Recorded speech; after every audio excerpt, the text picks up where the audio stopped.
Welcome to Section 420, Talkin Yankees. And I'm going to keep reminding you, make sure you do subscribe to the podcast. It's available wherever you get your podcast for more content throughout the week, so you don't have to wait an entire week to hear from me again. Again, Section 420, Talkin Yankees, wherever you get your podcasts. So I figured this episode, when we last left off, visually when you saw me, kind of was right after that series in Baltimore and Camden Yards where the Yankees dropped 2 out of 3, and of course, the heartbreaking 5-0 loss on the Sunday game where it just kind of had a pit in your stomach. And then the next 2 series after that was on the road in Detroit and then at home hosting the new Cleveland Guardians, former Indians. And those 2 series that, yes, the Yankees won overall, but really it was almost like a tale of 2 different series, because after the Detroit series, even though, yes, the Yankees took 2 out of 3, you still felt miserable. You had a pit in your stomach because it's the way they lost that final game. It was very reminiscent of the way they lost the final game at Camden Yards, but of course against the Cleveland Guardians, a series that they swept, and then in the last game, pretty much blew Cleveland out, won rather easily. You felt much differently, and then now you're looking at 16 games into the season. At this point, at least within the first 16 games, Yankees find themselves at first place. So for all the anxiety over Cole and all the anxiety over the offense and worrying about Gallo and Gleyber, at least 16 games in, reaching the first place position in the AL East, not too shabby. And then I think, I just think for the most part, this is going to be a team. We see a lot of strong pitching. Now the hitting's starting to come together. So what we're going to do in this episode, kind of go back a little bit, walk back through the Detroit series, kind of the takeaways, the good, the bad of that, as well as the Cleveland series. And of course, the big news of that one, that the Saturday game, of course, the beer throwing incident, which made national headline news and pretty much overshadowed what should have been a great win that day, and of course a great sweep during that weekend. So we'll look at that, and it's kind of like maybe just the good key takeaways, at least 16 games into the season with the Yankees. What are the good news? So what's the good points? What's the bad points? And then what's this team looking like moving forward? So as I mentioned at the top when we left off, the Yankees had that bummer of a weekend in Camden Yards against the Baltimore Orioles, dropping 2 out of 3 games, and a couple of heartbreakers there. The Friday night game where Chapman walks in a winning run, and of course the Sunday game where Nestor Cortes pitches a wonderful game, 12 strikeouts, has an immaculate inning in the 4th inning, but can get no offense support from the Yankees, and it's a game the Yankees end up losing 5-0, and you really like this left with a pit in your stomach, as I said before. So after that, they moved on to Detroit. So they figure, all right, let's get a fresh start on the road, and you have Garrett Cole on the mound, and normally would feel a little good about that, but again, the first 2 starts from Garrett Cole weren't exactly Garrett Cole type performances, and Detroit would end up being perhaps his worst start of his career. Couldn't even get out of the 2nd inning. It was 30-degree weather, which I'm not going to make excuses for him. Probably had something to do with it. And the other starter for the other team, Tyler Alexander, also struggled a little bit. Almost needed to be yanked out of the 1st inning, and didn't even bother to come out of the 2nd. But the bullpens for both teams did pitch much better, especially the Yankee bullpen. So again, I can't really say Cole was an excuse, but Cole was not good at all in the 1st inning. Now, he did get 3 strikeouts, but threw a lot of pitches, also had a walk in there, but it was really his 2nd inning which was his undoing, where he had 4 walks, including in walking in a run, and at that point Aaron Boone had to yank him out. And again, as Cole said, he just didn't have it. He really didn't have any answers, and it was the shortest start of Cole's career. And if you're a Yankee fan, you're really hitting the panic button at this point, because now this is 3 bad starts by Cole. And if you look on the other side of the mound, in terms of the field, in terms of the offense, yeah, they scored 2 runs in the 1st inning, but how they scored them was a gift. They had a bases loaded situation, pop up by Josh Donaldson, which normal circumstances, gets caught in the infield, and that'd be the end of the inning, and the Yankees would have stranded bases loaded. Luckily, the pitcher Alexander, for whatever reason, the catcher kind of bailed on the play and kind of let him field the ball. And as I mentioned in the podcast, again, if you would have checked it out earlier, that in the infield pop-up, as you always see, the pitcher never goes for the ball. The pitcher's supposed to run out of there, and in that situation where it was between the catcher and the pitching mound, in that situation, the pitcher's supposed to run out of there, and either the first baseman comes in, because again, he's coming in on the ball, or the catcher at least positions his body to make the catch.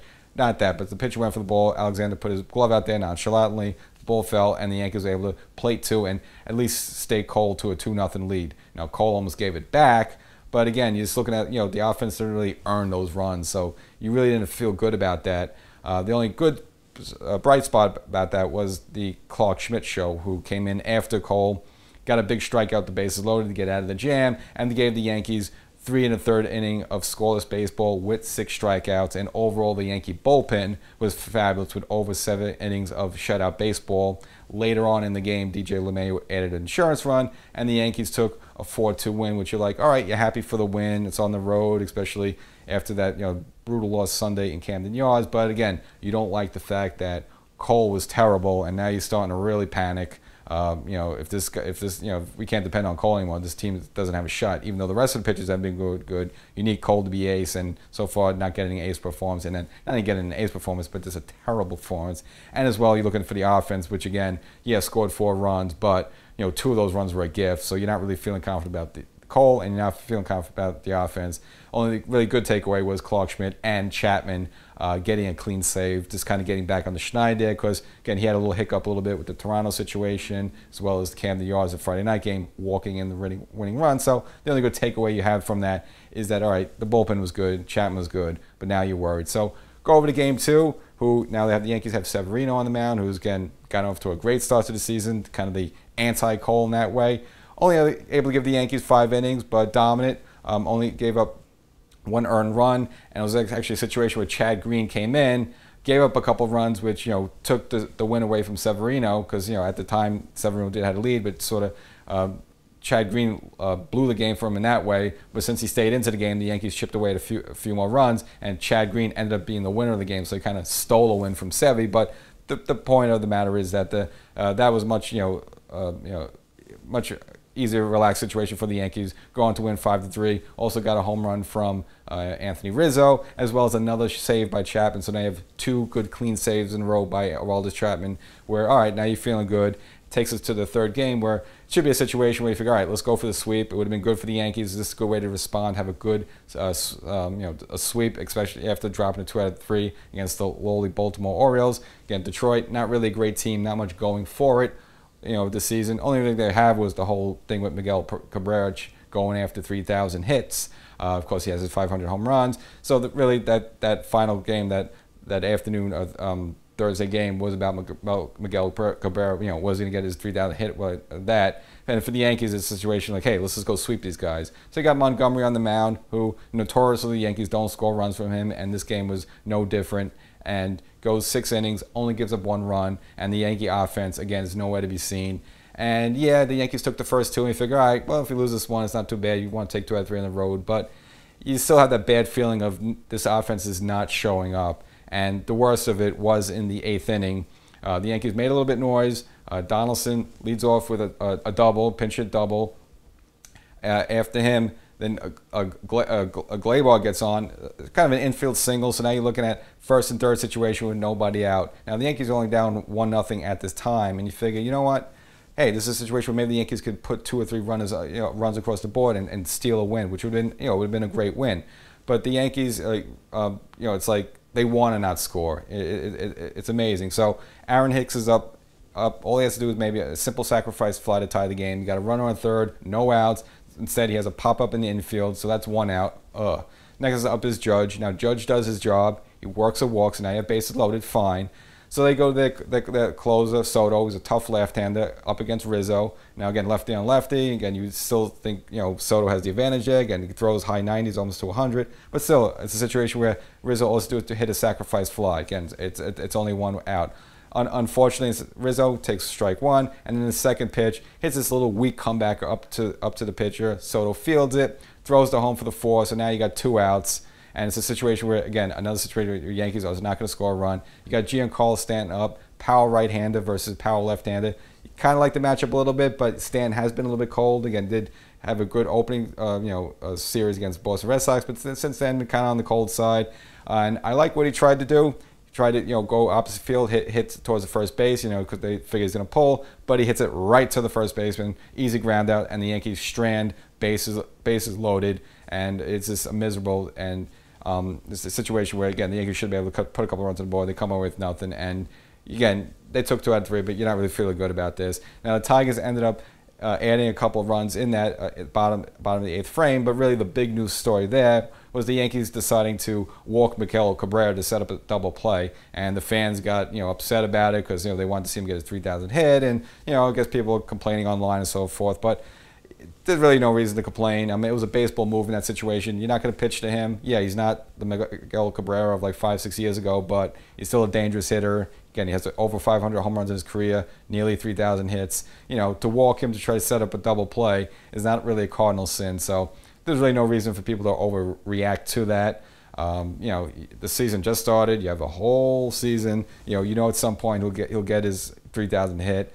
You know, I guess it was like the last game of the year, something like that. Okay, but you know, plenty of baseball left, so there's no reason to do that. And just look at the situation itself. You know, as I mentioned on the podcast, if you want to compare that to maybe Derek Jeter's final game at Yankee Stadium, you're talking about a totally different situation. Not saying Jeter's better than Miguel Cabrera, but it's Derek Jeter at Yankee Stadium, his last game at Yankee Stadium. Now, if you remember, that game was against the Baltimore Orioles, where Brett Gardner was on second base.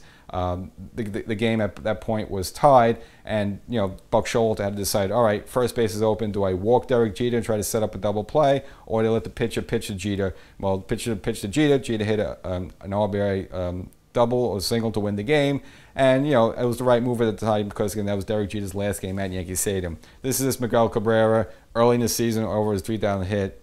It's not. Can't even compare the two, so just want to give you kind of my 2 cents on that one.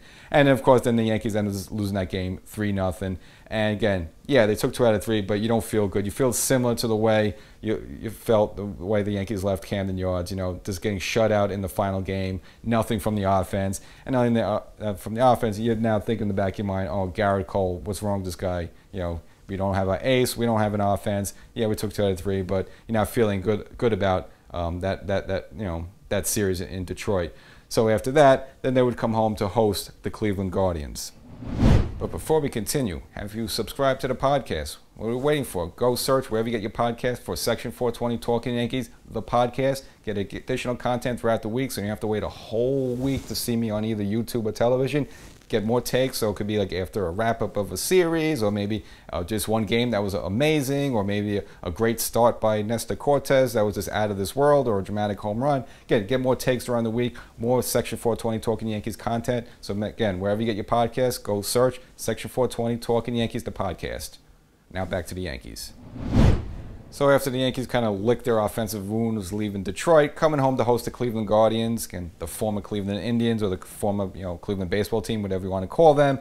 And it's a series that maybe got attention for all the wrong reasons. Actually turned out to be a really good series for the Yankees. Ended up sweeping them, but of course, the game 2, all the news and hoopla was around the bleacher creature fans in right field, throwing beers at a couple of the Indian players, which we'll get to, and of course I'll give you my take on that whole situation.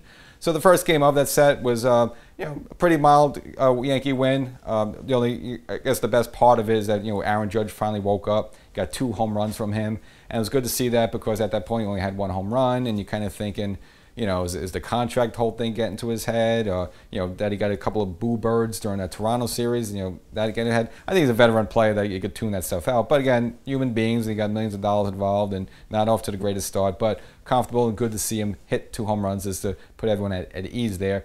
And for that start, Taillon was brilliant, 5 innings, only 1 run, but really probably the unsubscribed star of the game was Michael King, 3 innings of relief behind Taillon with 8 strikeouts. I guess he might credit the Kluber ball, whatever, that he mentioned earlier this season. It's kind of a slider/curve. And it's just good to see King out there, good weapon to have, whether he comes in just for 1 inning or you can rely on a guy like that for 3 innings. And the Yankees come away with a 4-1 win. Another clean save by Chapman, so that'd be kind of 3 for his last 3 at that point. You're feeling a little bit more confident about Aroldis Chapman. And so here comes the game 2, the Saturday afternoon game, which ended up getting national news for the beer throwing incident. And the game itself was great. It was a very competitive game, started by Nestor Cortez, who again turned in another great performance, goes 6 1/3 inning with 8 strikeouts, only gives up 2 runs. It was a tight game for most of the way, and Nestor was brilliant out there. You kind of saw him with the little funky motion, with the delayed delivery, a little high leg kick, a little side on action. As I kind of mentioned, if you would have listened to the podcast, kind of reminded me of a little El Duque on the mound there, just kind of being a little bit funky. And, seemed like having a fun time. Now, there was one point in the game, a ground ball to Rizzo, with Cortez covering, and Rizzo threw to Cortez covering first base, and Cortez was kind of behind a little bit, actually dove forward to tag the base with his glove, just beat the runner. And, for a pitcher to do that, to jump like that, I mean, the manager, you're probably holding your breath, but Cortez got up fine. And it might just be, that diving play. Let's say if this team goes anywhere, that might be like a signature play of this 2022 season, of Cortez diving like that. So hopefully that is the case. But unfortunately for the Yankees, even though at one point they did lead 3-2, Austin Hedges hits a 2-run home run off of Chad Green. Again, kind of blowing another lead there a little bit, and you kind of get a little concerned about him slightly. And the Yankees at the point are down for 4-3. Now, in the ninth inning, this is where it got really interesting. They bring on their closer, Manuel Clase, and here's a guy who pumps 100 miles per hour. His cutter alone is like 98, 99 miles per hour. Very tough. But Donaldson, to his credit, not really having the great season with the bat, did hit a home run early in that game. Works a walk, so he's on first base. The Yankees bring on their utility man, their everyday man type of man, Tim LoCastro, who the Yankees kind of been asking him to do several different things at this point. Able to steal second base. So now you have the point Class A against IKF, kind of Falefa. And at this point, kind of Falefa has been hitting a little bit better. You saw it in Detroit a little bit in that first game. Even swiped 2 bags in that first game. Seemed to get a little bit better with the bat. So this was probably going to be kind of Falefa's, I guess, first Yankee moment, so to speak, because he didn't actually get off to the greatest start to the season. Now he's hitting about, at least 16 games in, he's hitting about 300. And this was probably a really classic battle at bat. Now, I don't understand with Class A because he had a kind of Falefa set up at 1 and 2. And, I mean, you're throwing 100 miles per hour. You could throw it high. You could throw a little bit outside, try to get him to chase. Instead, he kind of throws it right down the plate. It sort of cuts inside a little bit. Ball's 103 miles per hour, but kind of Falefa is able to kind of pull his hands in, get around on the ball, and hits a line drive to the wall in left field. Obviously, LoCastro, the speedy guy, scores easily to tie the game. The place is going nuts. Now, the left fielder, the guardian left fielder, Stephen Kwan, rams into the wall hard, trying to make a play on the ball. Didn't really have a shot, but smashed his head into the wall pretty hard. Able to get conscious enough to at least throw the ball in, but he looked messed up a little bit. Possibly might have a cut to his head. And this is kind of where things, went astray a little bit. So as he's on the floor, Kwan's on the floor being attended to by the coaches and medical staff. Apparently, it seems like a couple of Yankee fans in that front row. Could have been other fans of Cleveland as well, but it seemed like probably Yankee fans kind of cheering on the fact that Kwan's on the floor a little bit. And I guess maybe a little too bit loud doing that, which you shouldn't be doing. It's not really cool. Play hurt. You could have a concussion. You saw what happened with Clint Frazier when he banged his head. I mean, he probably never really recovered from that. So to be cheering that on, not really cool, not really good. But nevertheless, Tyler Straw from the Guardians overhears that. So he goes towards the wall to jar with the fan, actually climbs up on the wall to get face to face. Supposedly, made some sort of innuendo or said something about hit me, something like that. We was kind of still finding out about that. But nevertheless, engaging with the fan one-on-one, which you should not do. You should be a professional. I mean, professional ball player. Just, tune the fan out, turn your head. You're not supposed to pay attention. Even if fans are saying terrible things, as long as they're not physically throwing stuff at you at that point, there's no reason for you to acknowledge the fan. But unfortunately, Tyler just took the bait on that one, and of course then Oscar Mercado also came over, jawed with the fans a little bit, and that would later will cause all the fracas. So at that point, finally they break it up. IKF is on second base. Now Gleyber Torres comes up to pinch hit, and of course, as we know, Gleyber Torres not off to a good start of the season at all. And if anyone needed a game-winning hit in this situation, just to have something good about themselves, it was Gleyber Torres. And in the same situation, Clase had him set up at 1 and 2. And if at this point, all right, you have him 1 and 2, you could maybe throw one in the dirt a little bit, throw on the side, get Gleyber to chase. Again, he's not having a good season at all, at least at his first juncture. Instead, kind of hangs a little bit of a slider there, kind of hung a little bit in the zone, but wasn't really a good pitch. And Gleyber deposited it into right field, goes into, say, right center, and this is where everything, went to hell, so to speak. So as soon as that ball hit the floor, IKF scored easily. That was the game-winning run. But that really wasn't the story, because as Mercado and Straw were out there, fans from the right field bleachers started pelting them with beers and cans and stuff like that. just I think it was a mix of things. I think it was kind of revenge for him jarring with that fan in left field, but I think it's also just the celebratory of a game-winning hit like that in that situation, a comeback to put 2 runs on the board in the ninth. Again, at that point, it was probably the best Yankee win of that season, maybe besides the opening day game in which they had a walk-off against Boston. But this was much better because they had to come from behind to do it and get some couple of clutch hits late in the game, off for a very tough closer. So I think it was part jubilation, but it was also part anger, at Tyler for, again, jarring with the fan. And it just got ugly. I mean, bunch of fans just throwing beers and cans on the field. Some umpires come out. One umpire got hit in the back. And as the Yankees are mobbing Gleyber Torres at second base for the game-winning hit, they kind of look over and say, hey, look what the fans are doing. So they all had to rush there to get the fans to stop, including Judge and Stanton telling the fans to stop. And they did the right thing with that. And even the Cleveland broadcasters acknowledged that, Judge and Stanton did the right thing to get the fans to calm down. So what would have been a great win, would have been an exciting win, a great win for, to feel good about Gleyber Torres and just the Yankees in general. Again, this got ugly, and again, it got national attention across the board. And of course, everyone who hates Yankee fans, it just gave them something to embellish on and say, hey, I told you, those fans are terrible, blah, blah, blah, blah. Now, again, we don't know, was it, maybe 15 to 20 fans are great. Now you got like 40,000 people in the stands. So I don't know if you indict, 40,000 people on what, 15, 20 people acted ugly like that. And then we didn't get any word yet what the Yankees are going to do about it. I mean, some of these people are on tape, so I guess technically they might be able to find out the identity of some of these people, but I'm not sure really what's going to be done from that. But really, my take on the situation, as ugly as it was, Straw needed to, not engage with that fan originally in left field. That's what kind of started off.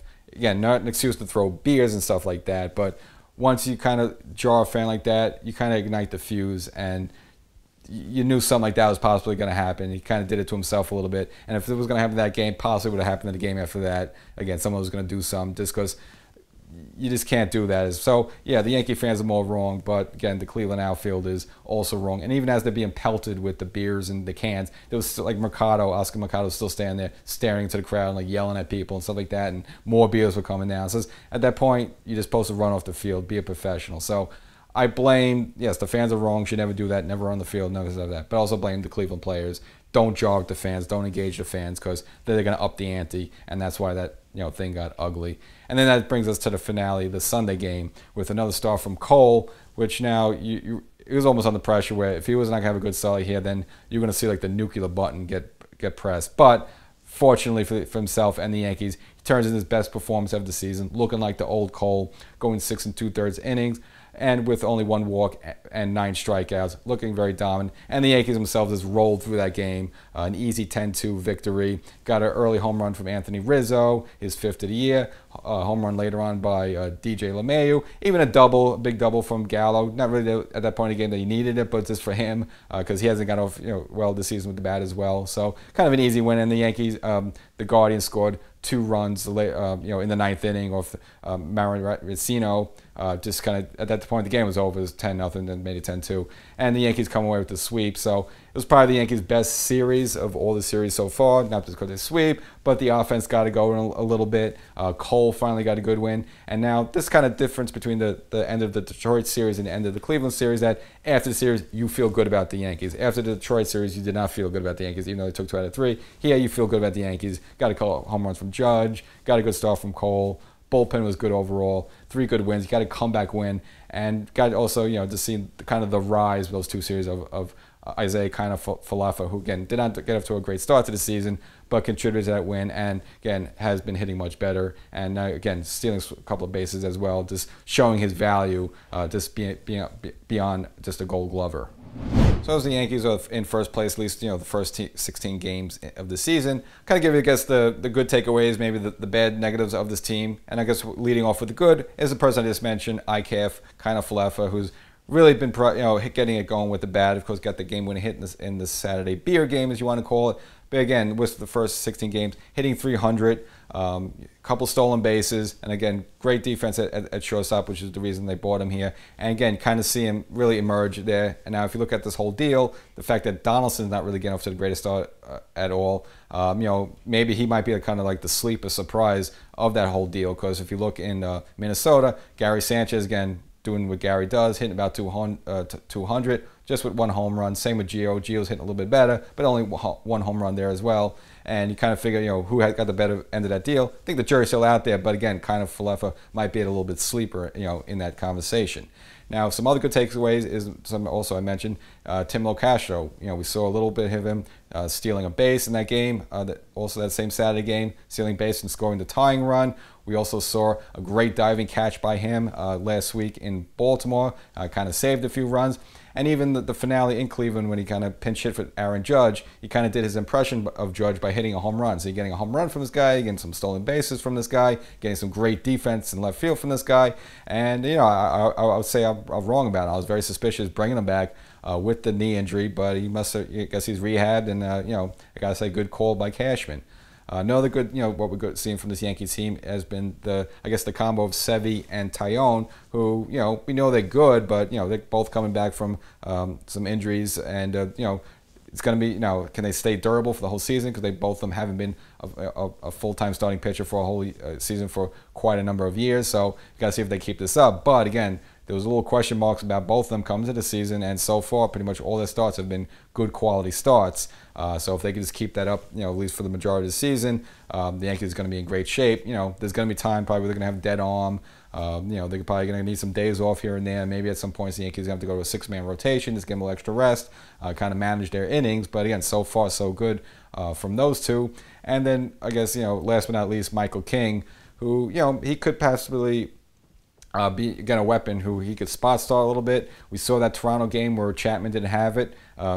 Aaron Boone had no problem coming him out to close the game. Again, got a big strikeout, and then a pop-up, throw him out, double play to end the game. So, he could be a jack of all trades, and maybe at some point the Yankees maybe convert him to a starter. Because remember last season, again, Nestor Cortez initially wasn't a starter.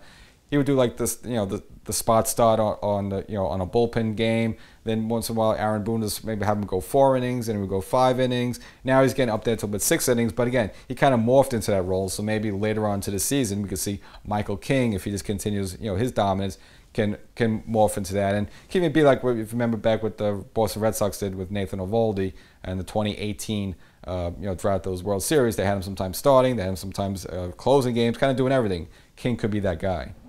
Again, not everything sunshine is roses. You are worried about, again, collectively Gleyber Torres as well as Gallo really haven't gotten going with the bats yet. Can you maybe mix in Donaldson there a little bit? I think, again, Donaldson's a veteran player and a little bit more of a track record than Gallo and Gleyber, so I have a little bit more faith in him, but get a little bit worried. And you always got to worry about Aroldis Chapman. Again, lately he's been on a bit of a roll, having some clean saves, but it's a ticking time bomb. It just seems at some point he kind of falls off where he has no confidence or can't control his mechanics.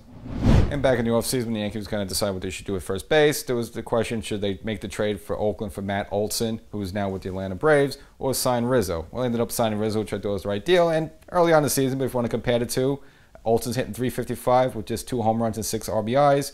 Now, Rizzo doesn't have as good a batting average, but twice as many home runs with 5 and twice as many RBIs with 12. So, I don't know, maybe Cashman knows what he's doing.